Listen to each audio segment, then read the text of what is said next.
In this video, we're going to be looking at radical inequalities. Now, solving a radical inequality is different in some ways from solving a polynomial and rational inequality. There are some things that are the same. So we have to absolutely consider domain. That is where some of our critical values are going to come from, just like with rational inequalities, any non-permissible values gave us critical values. And we're going to solve the related equation because any of those solutions define intervals for us. So we're still trying to decide which intervals are in the solution set. It's just how we decide that that's going to be different. So when I look at a radical inequality like the one I see here, where I have the square root of x minus 5 is greater than or equal to 3, first thing I'm going to consider is domain. Now, I don't have to, in this case, have everything relative to 0.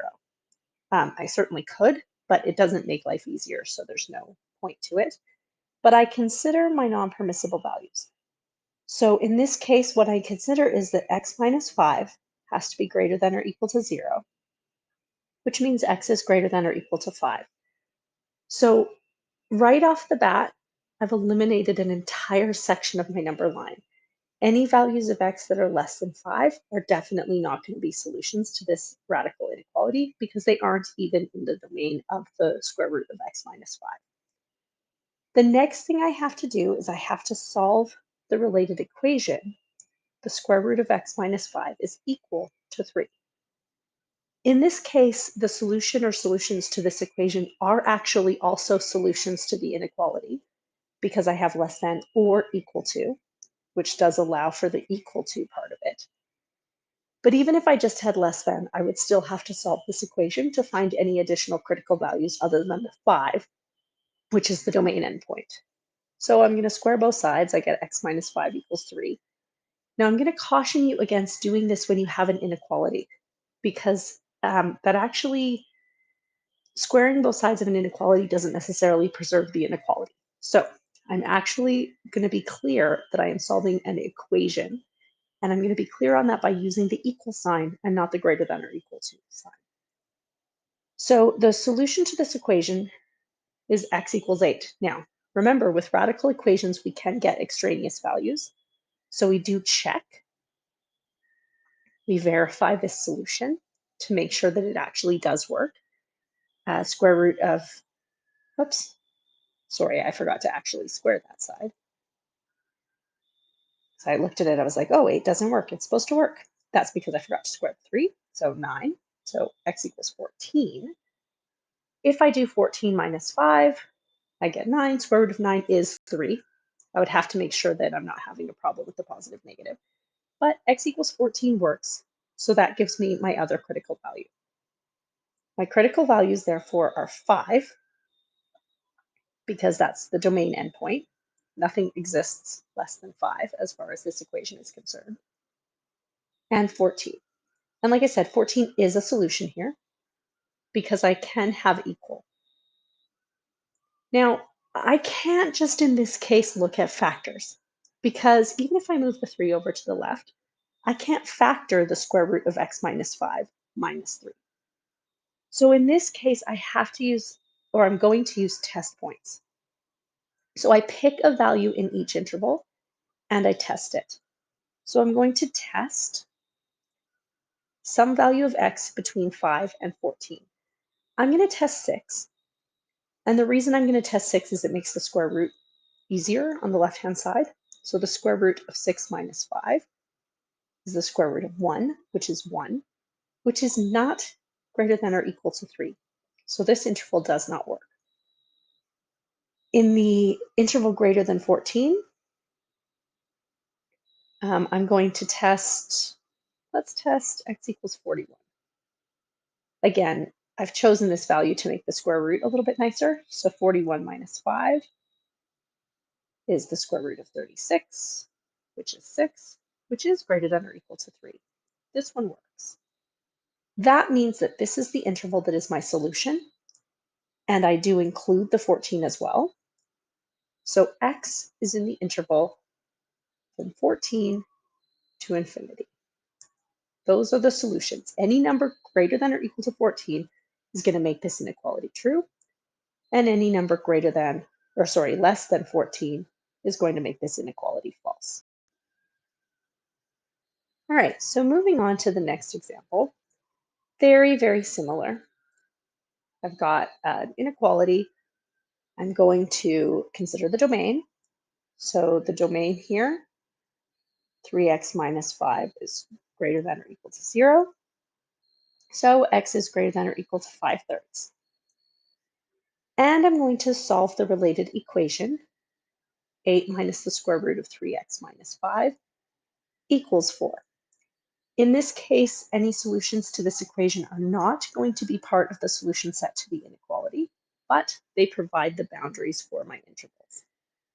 So I get negative root of 3x minus 5 equals negative 4, or I don't really need to do this step, but I'm going to make it positive. Then when I square both sides, 3x minus 5 equals 16. Let's not forget to square that this time. So 3x equals 21, x equals 7. Again, I need to verify because extraneous values are still a possibility. So 3 times 7 is 21. 21 minus 5 is 16. Square root of 16 is 4. Is 8 minus 4 equal to 4? Yes, so this works. Now I can draw my number line. Values greater than or equal to 5/3.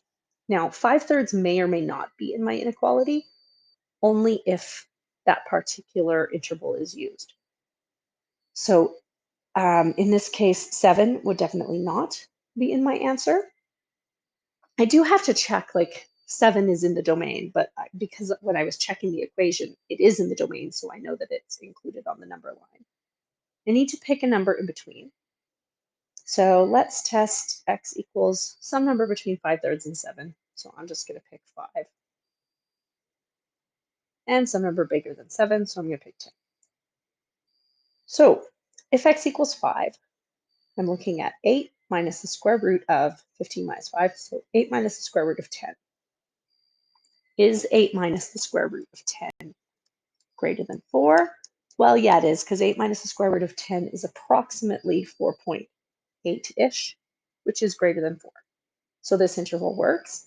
Because this is the interval I'm looking at, 5/3 is part of my solution set.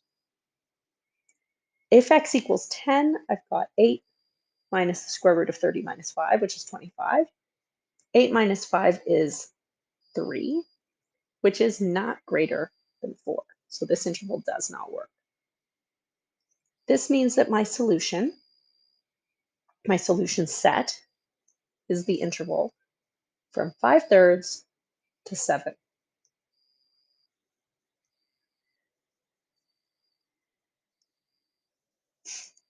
So again, I just want to kind of reiterate the domain endpoint. So in this example, when I was finding the domain, I said x is greater than or equal to 5, but I didn't bother putting a dark circle on the 5 because I didn't know yet if 5 was a solution to the inequality or not. 5 is just the outside edge of what numbers will be acceptable. Same thing here, 5/3. I didn't put that dark circle right away for the 5/3 because I didn't know yet if it would be included. Once I know that the interval that includes the 5/3 is included, then I include the 5/3. All right, let's look at an example that has 2 square roots in it, which means we have 2 domains to consider from the start. So x plus 6 has to be greater than or equal to 0, which means x is greater than or equal to negative 6.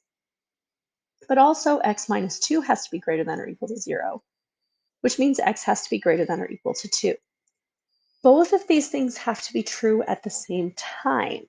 So x has to be greater than or equal to 2, because any number that's greater than or equal to 2 will automatically be greater than negative 6. So that is my overall domain. Negative 6 actually ends up not being a critical value here because I can't have anything less than 2. So basically, I need to take the most restrictive of these things. To find my other critical value or values, I have to solve the equation square root of x plus 6 equals 2 plus the square root of x minus 2. So I square both sides. x plus 6 equals, be careful when you're squaring the right-hand side. This is a binomial, so it involves the distributive property. 4 plus 4 times the square root of x minus 2 plus x minus 2. So basically this is 2 plus root x minus 2 times 2 plus root x minus 2 with all the distribution that involves. I'm going to move things around here. So fortunately, those two x's cancel each other off when I subtract x from both sides. And when I move the 4 and the minus 2, so this becomes 4 equals 4 root x minus 2. I am going to divide both sides by 4 just because it makes everything a little bit smaller. Now I square both sides again. 1 equals x minus 2, so 3 equals x. That is in my domain. It's greater than or equal to 2. Again, though, need to make sure I'm always verifying these solutions. So I'm going to verify root of 3 plus 6. Is this in fact equal to 2 plus the root of 3 minus 2?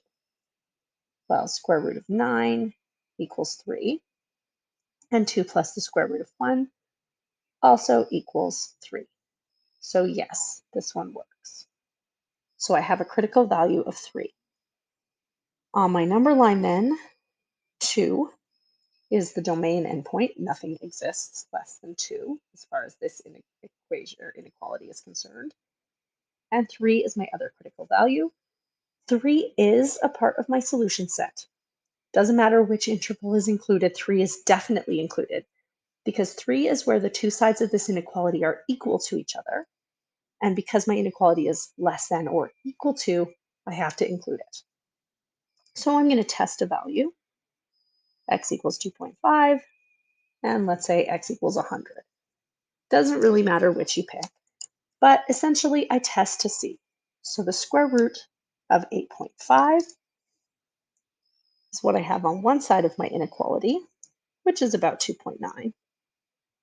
And on the other side, I have 2 plus the square root of 0.5. And I'm trying to decide, is this less than or equal to? So is 2.9 less than or equal to approximately 2.7? No. So that interval is not included in my solution. On the other side, I've got the square root of 106, and I want to know, is that less than or equal to 2 plus the square root of 98? So the square root of 106 is approximately 10.3,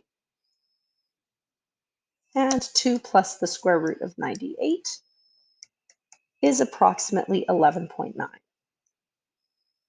So in this case, yes, the left-hand side is less than or equal to the right-hand side, so this is the interval that I include, which means that my overall answer to this inequality, x is in the interval from 3, inclusive of the 3, to infinity.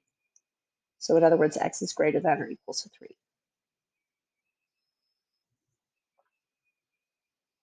All right, let's look at another one. This one does not have two radicals, so I'm going to go ahead and figure out my domain. So x minus 7 has to be greater than or equal to 0, which means x is greater than or equal to 7. If I solve the affiliated equation, so 2 minus the square root of x minus 7 equals 5, solutions to this equation are not part of the solution set for the inequality because I can't have it equal. I get negative square root of x minus 7 equals 3. If I square both sides, x minus 7 equals 9, x equals 16. But in this case, when I try to verify, I get 2 minus the square root of 16 minus 7, which is 2 minus the square root of 9, or 2 minus 3, which is negative 1, which does not equal 5. What I have now found is an extraneous root. So this equation has an extraneous root. The equation has no solution. That doesn't mean my inequality has no solution. It just means that there's no point here where they would be equal. But I'm not looking for where they're equal. I'm looking for where is the left-hand side less than 5. So that could still be true. I do want to comment, I might have noticed that right at this step, because at that step I'm saying negative square root of x minus 7 is a positive number, but the negative square root has to be a negative number. So I could have stopped at that line and said, oh, this equation has no solutions. So basically what that means is that there are no critical values other than the domain endpoint. So no critical values other than 7. In other words, I only have one interval. X is greater than or equal to 7. So either this is always true or it is never true, because it never is actually equal to 5. So it has to either be less than 5 or it has to be greater than 5, always. So we still just test a value. So let's pick any number greater than 7. So let's test 16. Might as well. That was the extraneous root that I found. Might as well test it. Doesn't really matter. You could literally pick absolutely any number greater than 7. So I'm going to test x equals 16. And then actually, just to illustrate this, I'm going to test x equals 957, just for kicks. So if x equals 16, I have 2 minus the square root of 16 minus 7. We already figured out what this was. That's 2 minus the square root of 9, 2 minus 3. This is negative 1. Negative 1 is less than 5. That is true. What if I test 957? Well, then I'm testing 2 minus the square root of 957 minus 7. 2 minus the square root of 950. Well, I mean, it's approximately negative 28.8. But the important thing here is that it is less than 5. So no matter what number I pick in here, this is always going to be true. So this is true for any value in the domain. Well, the domain is x is greater than or equal to 7. So that's also the solution to my inequality. X is any number greater than or equal to 7. It would have been possible, like if this inequality had been 2 minus the square root of x minus 7 is greater than 5, all of my work would have been true or would have been the same up to this point, except none of my test values would have worked. So then my conclusion would be no solution. So it is still possible to have no solution. To practice this, you've got a worksheet on radical inequalities.